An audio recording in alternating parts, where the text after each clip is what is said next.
Hey fam and friends, welcome to my first long vlog video. So இது வந்து நானே back பண்ண cakes எதுக்குன்னு பார்த்தீங்களா, ஆதேஷோடைய பர்த்டே நேற்று முடிஞ்சுது. அந்த பர்த்டேக்காக நான் வந்து அவனுக்கு கேக் நானே பேக் பண்ணியிருந்தேன்.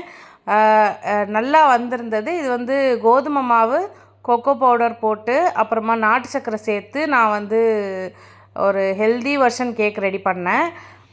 இந்த கேக்கு எதுக்காக அப்படின்னு பார்த்தீங்கன்னா, கொஞ்ச நாளாகவே அவன் எங்கே பார்த்தான்னு தெரில. ஸ்கூலில் கேட்டால் ஸ்கூலில் இது வரைக்கும் அந்த மாதிரி எந்த ஈவெண்ட்டுமே நடக்கலைன்னு சொல்லிட்டாங்க. பர்த்டே வந்து அவனே ஹாப்பி பர்த்டே பாட்டு பாடி நான் என்ன ஸ்நாக்ஸ் கொடுத்தாலும் அவன் வந்து அதை வந்து கட் பண்ணி ஹாப்பி பர்த்டே பாட்டு பாடி கட் பண்ணுவான். அது ஓகே, அவனுக்கு அதை ஆசைப்படுறான் போல் அப்படின்னு சொல்லி அவனுக்கு வந்து ஸ்கூலில் ஒரு கேக் கட்டிங் வைக்கணும் அப்படின்னு சொல்லி நான் பிளான் பண்ணி இந்த கேக் வந்து ரெடி பண்ணேன். ஏன்னா நாங்கள் வந்து இப்போ புதுசாக வீடு மாறியிருக்கோம். இங்கே எங்களுக்கு அந்தளவுக்கு நிறைய பேர் தெரியாது. இன்னொன்று அவனுடைய பர்த்டேவும் வேறு வீக் டேயில் வந்தது.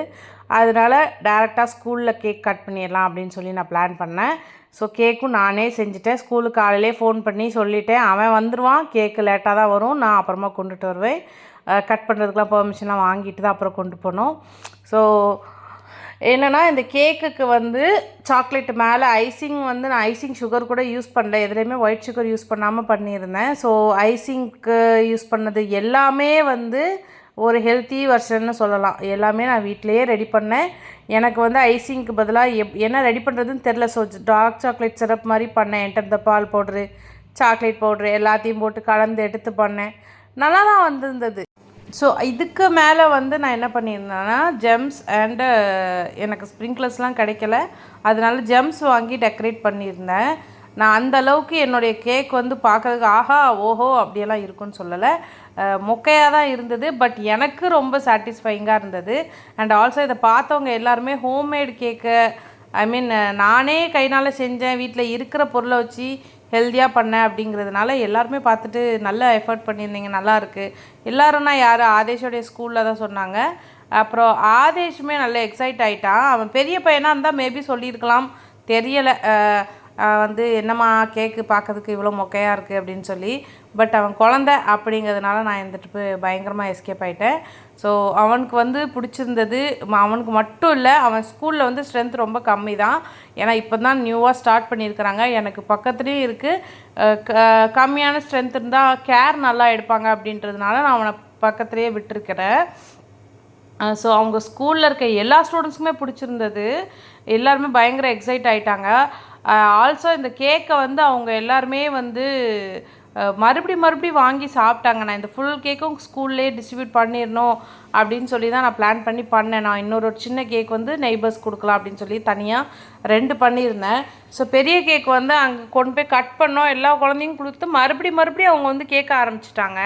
ஸோ பெரியவங்க வந்து டேஸ்ட்டாக நல்லா இல்லைன்னா அட்ஜஸ்ட் பண்ணி சாப்பிடுவாங்க. குழந்தைங்க அப்படி கிடையாது.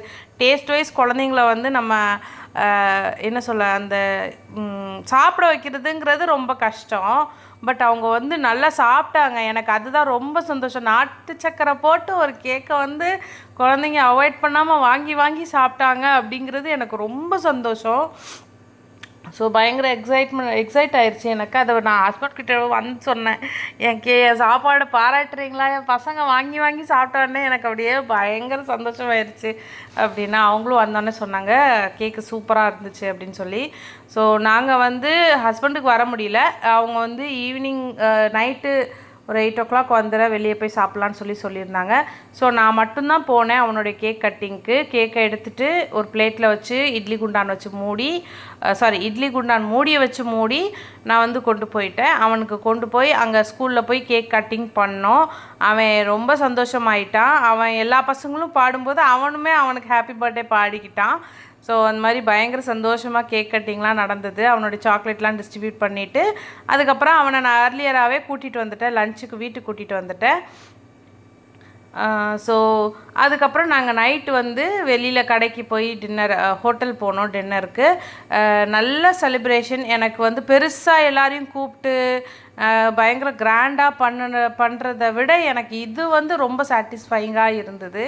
நானே என் கையினால் கேக் பேக் பண்ணி அவனுக்கு வந்து ஒரு கேக் கட்டிங் ஸ்கூலில் பண்ணது எனக்கு ரொம்ப சந்தோஷமாக இருந்தது. அவங்க மேம்லாம் அவனுக்கு கிஃப்ட் கூட கொடுத்தாங்க. ஸோ ரொம்ப ஹாப்பியாக இருந்தது. ஒரு நல்ல ஒர்த்தான டேன்னு சொல்லலாம். அவனுடைய பர்த்டே வந்து நம்மளுக்கே இருக்கும்ல, சிம்பிளான டே, பட் இட்ஸ் அ மெமரபிள் டேன்ற மாதிரி இது வந்து பயங்கரமாக இருந்தது. ஸோ இந்த வீடியோ பிடிச்சிருந்தா லைக் பண்ணுங்கள், ஷேர் பண்ணுங்கள், உங்கள் கருத்துக்களை கமெண்ட் பண்ணுங்கள். தேங்க்யூ.